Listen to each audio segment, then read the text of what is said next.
May nakukuha pa ba tayo sa Agent Carnival? Especially sa mga agent, meron pa ba? Iyan ang tatalakayan natin for today's video. At bago natin simulan yan, please make sure muna nakasubscribe ka and then nakahit all the bell button ka para ma-notify ka every time na may bago tayong video na i-upload. Let's go!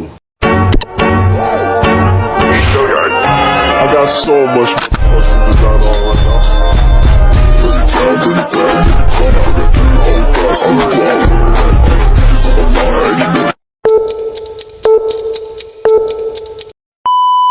Hello mga kapatid! Welcome back to my YouTube channel. Another day, another earnings na naman tayo dito kay Pupu Live Application. For today's video ay pag-uusapan po natin, may nakukuha pa ba tayo sa Agent Carnival na yan? Meron pa ba?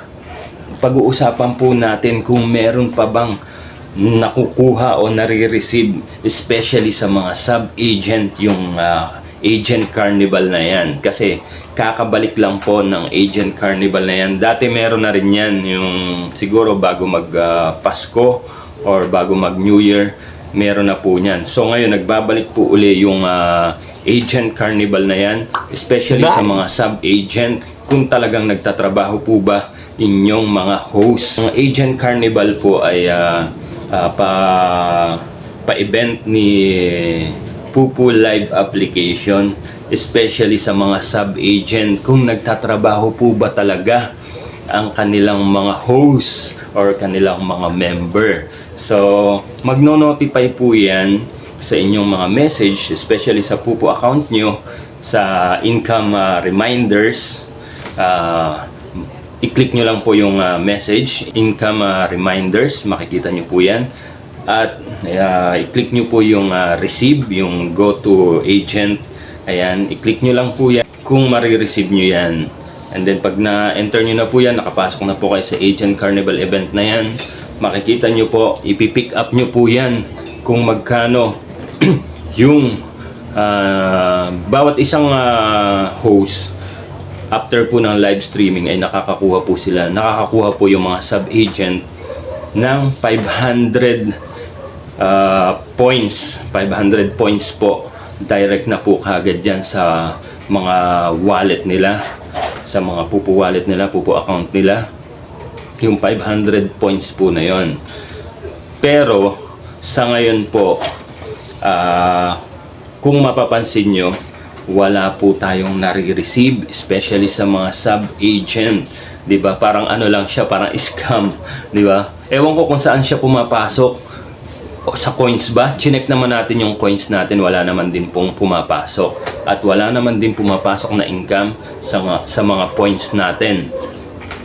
Lagi nyo checkin yung mga account nyo guys, sa mga wallet nyo, kung saan ba siya pumapasok. Dahil po, na-try na po namin na wala talagang pumapasok na income yung Agent Carnival na yan. So pag pinipick up nyo yan, kung mapapansin nyo, magtataka kayo, wala po talagang pumapasok na income sa inyo. Kahit na po ipunin nyo na ipunin yan kasi po inire-receive po yan bago mag alas 12 ng madaling araw. So pwede nyo po siyang i-claim, i-pick up nyo po siya kahit mas maaga pa sa alas 12, sa alas 11 o sa alas 10, pwede nyo na po siya i-pick up. Pero tandaan nyo muna po yung inyong mga points kung nadagdagan ba. Pag na-pick up nyo na po yan, na-click nyo na po yan, mayroon ba nadagdag? Di ba wala? So yun po ang kailangan nating malaman, kung bakit walang pumapasok na income, especially sa mga sub-agent, kung nagtatrabaho ba talaga yung mga host natin, o pagkatapos nila ng solo live nila, nakiklaim nyo naman dapat yan, pero wala naman talagang pumapasok. So suma total, parang wala. Di ba? Useless. Di ba? Wala talaga. Kahit saan nyo, balik-baliktarin nyo pa yan, kahit saan platform pa kayo, i-click nyo yung platform nyo na yan, wala, 0% po, wala po talaga kayong matatanggap. So sana nakatulong yung idea at information na binibigay ko sa inyo about sa mga sub-agent na about dito sa Agent Carnival event na pa-eklabo ni Pupu Live application. Wala naman po talaga. So kung kayo, i-click nyo pa rin po, pick up nyo pa rin po na i-pick up. Tignan nyo kung may matatanggap kayo. Kasi sa ibang mga agent, na napagtanungan ko, wala naman po talaga silang natatanggap o nare-receive na points or coins galing sa Agent Carnival event na pakulo ni Pupu Live application. Dati meron, nakakaipon. Yung ibang mga sub-agent nakakaipon galing dyan sa Agent Carnival. Pero sa ngayon, yung pagbabalik niya ng Agent Carnival, wala naman po talagang nare-receive.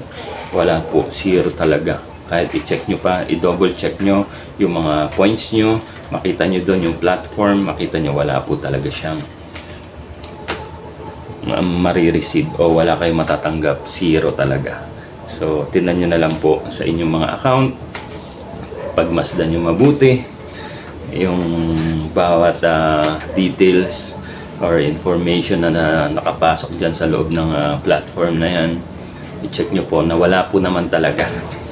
Ikaw ba ay isang gamer or isang live streamer? At ano yung tema kung saan bibili ng murang bilihan ng coins? Halika na at mag-top up gamit si CocoDP. Paano pumunta sa shop nila? I-click nyo lang po ang mga link na nakapin comment sa description down below. Bubungad na po kagad sa inyo dyan yung mga top sale, direct top up na bagay sa mga gamer na mahilig sa Mobile Legends, PUBG, Genshin Impact at marami pang iba. At kung ikaw naman ay isang live streamer, piliin nyo lang po kung anong application ang ginagamit nyo dyan. Kung ikaw ay Pupu user, i-click mo lang si Pupu. And then, i-enter mo na kagad yung mga ID number nyo. Bubungad na po kagad sa inyo dyan yung mga select package na gusto nyong i-avail or gusto nyong i-top up. Nyo po makapili ng select package. Select payment method naman po kayo kung GCash ba yan, Cocoin, Paymaya, or bank transfer at marami pang iba. I-enter nyo na po kagad yung mga email address nyo. After nyo po mailagay yung mga email address nyo, i-click nyo po yung buy now.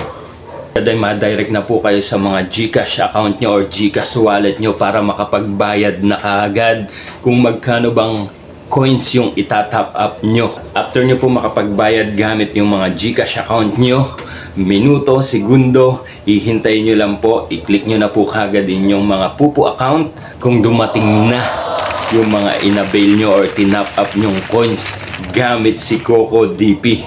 So ganun lang po mag-avail or mag-top up gamit si CocoDP. Kaya saan ka pa? Dito ka na sa legit 100% fast transaction. CocoDP na tayo. And that's all lang po muna for today's video. Sana nakatulong. Maraming salamat sa lahat ng mga bagong subscribers, sa lahat ng mga sumusuporta. Maraming salamat. Salamat sa pagtanaw. Amping!